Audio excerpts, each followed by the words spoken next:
श्री विभीषण जी। शरणागति के ज्वलंत उदाहरण श्री विभीषण जी है।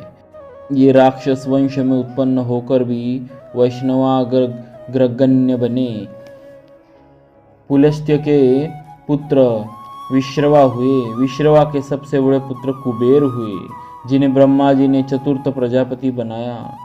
विश्रवा के एक असुर कन्या से रावण, कुंभकर्ण, विभीषण ने 3 पुत्र हुए। तीनों ने ही घोर तप किया। उनकी उग्र तपस्या देखकर ब्रह्मा जी उनके सामने प्रकट हुए, वरदान मांगने को कहा। रावण ने त्रैलोक्य विजयी वरदान होने का वर मांगा। कुंभकर्ण ने 6 महीने की नींद मांगी, किंतु विभीषण जी ने कुछ भी नहीं मांगा। जिन्होंने ब्रह्मा जी से कहा, मुझे भगवत भक्ति प्रदान कीजिए। सबको यथायोग्य वरदान देकर ब्रह्मा जी अपने लोक को चले गए और रावण ने कुबेर को निकालकर असुरों की प्राचीन पुरी लंका को अपनी राजधानी बनाया। विभीषण भी अपने भाई रावण के साथ लंकापुरी में आकर रहने लगे। रावण ने त्रैलोक्य विजय किया। वह दंडकारण्य में पंचवटी से जगन्माता श्री सीता जी को हर लाया। विभीषण जी ने उसे बहुत समझाया, दूसरे की स्त्री को ऐसे हर लाना ठीक नहीं। तुम समझते नहीं, श्री राम जी साक्षात पर ब्रह्म है। उनसे विरोध करना ठीक नहीं। रावण ने अपने भक्त भाई की एक बात नहीं मानी। वह अपनी जिद पर अड़ा रहा। सीता जी को खोजने के लिए लंका में हनुमान जी आए। द्वार द्वार और गली गली में वे सीता जी को खोजते फिरे। उसी खोज में उन्होंने श्री विभीषण जी का घर देखा। घर के चारों ओर राम नाम अंकित थे। तुलसी के वृक्ष लगे हुए थे। यह देखकर हनुमान जी आश्चर्य में पड़ गए और सोचने लगे, लंका निशिचर निकर निवासा, यहाँ कहाँ सज्जन कर वासा। अरुणोदय का समय था। उसी समय श्री राम नाम स्मरण करते हुए विभीषण जी जागे। हनुमान जी को अभूतपूर्व आनंद हुआ। हरिजन जानी प्रीति अरि गाढ़ी। परस्पर में 2 दृश्य तार मिलकर एक हो गए। अपने को अपने ने पहचान लिया। विभीषण जी बोले, आपके प्रति हमारा स्वाभाविक प्रेम हो रहा है। भाई बंधुओं में तो मेरा प्रेम होता नहीं, इसलिए या तो आप साक्षात श्री राम हैं या उनके दास हैं। भगवान कहते हैं, जो एक बार भी आर्त होकर शरणागत बनकर सच्चे हृदय से मैं तुम्हारा हूँ ऐसा कहकर मुझसे अभय चाहता है, उसे मैं सब प्राणियों से अभय कर देता हूँ, ऐसा मेरा व्रत है। तब हनुमान जी ने अपना पूरा परिचय दिया। भगवान के दूत जानकर विभीषण जी प्रेम से अधीर हो उठे और अत्यंत दीनता से बोले,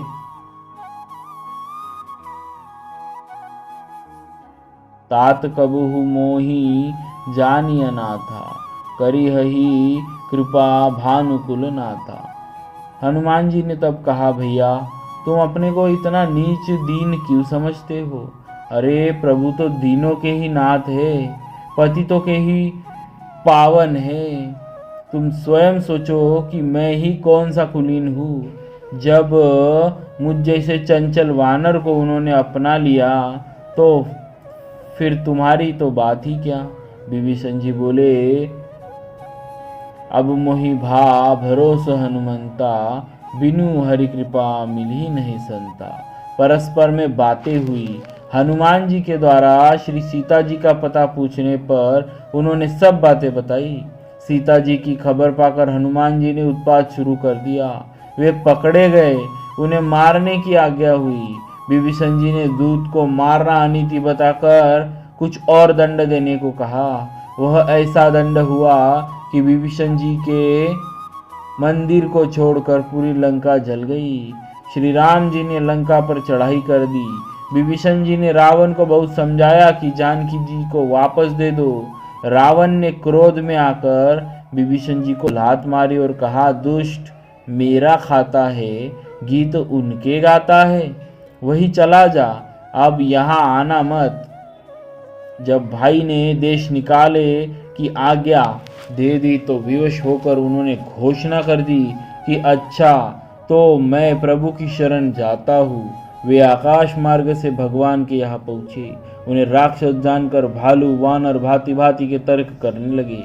किसी ने कुछ कहा, किसी ने कुछ, किंतु शरणागत प्रतिपालक प्रभु बोले, उसने एक बार कहा है मैं तुम्हारी शरण हूँ, बस इतना ही पर्याप्त है, उसे अब मैं छोड़ नहीं सकता। प्रभु ने उसे बुलाकर आते ही लंका का राज्य दे दिया। विभीषण की कामना तो प्रभु पाद पद्यों स्पर्श से नष्ट हो गई थी, फिर भी प्रभु भक्तों की पूर्व कामनाओं को भी पूरा करते हैं। विभीषण ने अपना सर्वस्व भगवान के चरणों में समर्पण कर दिया और हर प्रकार से भगवान की सेवा की। रावण सब परिवार मारा गया।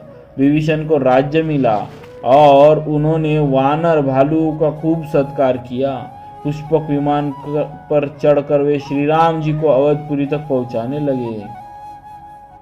वहां भगवान ने गुरुजी से अपना प्रिय सखा बताकर उनकी बड़ी प्रशंसा की।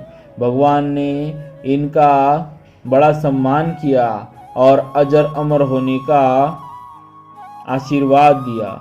प्रातः स्मरणीय 7 चिरंजीवियों में भक्त और विभीषण जी भी है और वे अभी तक वर्तमान में है।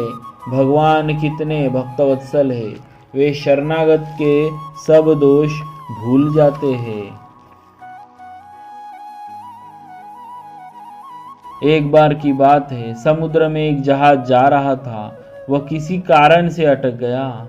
अनेक उपाय करने पर भी जब जहाज न चला, तब समुद्र ने रोका है और भेंट चाहता है, ऐसा मानकर नाविकों ने पंगु मनुष्य को बलिदान की तरह समुद्र में बहा दिया।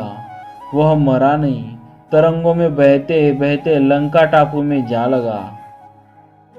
राक्षस उसे लेकर विभीषण जी के पास आए।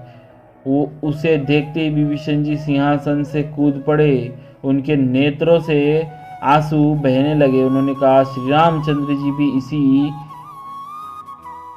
आकार के थे, बड़े भाग्य से आज इनका दर्शन हुआ। विभीषण जी ने उस मनुष्य को वस्त्र और अलंकारों से सजाकर सुसज्जित सिंहासन पर बैठाया और अनेक प्रकार से उसका सम्मान किया। फिर भी वह मनुष्य प्रसन्न नहीं हो रहा था। क्षण क्षण में उसकी कांति क्षीण हो रही थी।